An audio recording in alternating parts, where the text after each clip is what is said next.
produção que tá cantica com nota la cabeça tá desconhecida para o cliente.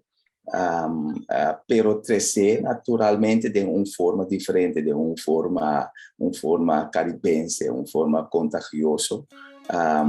Qual está nosso amigo Stanley Clementina e também Mark Maduro de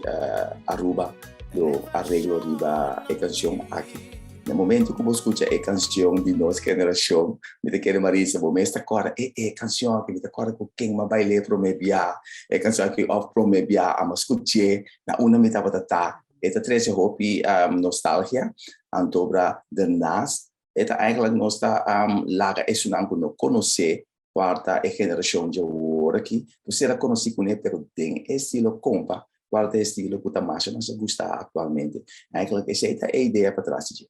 Stanley que me tinha feito uma pensa me de canção que tem compa me di não Stanley e depois tem outro guru também na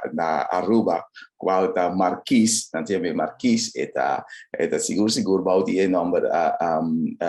Mark Maduro Marquis me di você falou tão boa ideia para me join e dois islas na junto você Stanley bisa aqui na Holanda pero Corosoleo na cena Kosovo e como Aruba Marquis me deu tão boa ideia para me join junto pero é muito amor que é algo tremendo assim é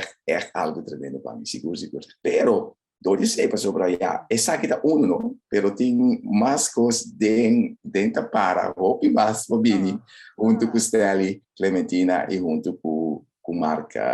Maduro, seguro. This is To Love Somebody, apresentar para Nano Chirino, de Compa Style. Thank you. To love somebody.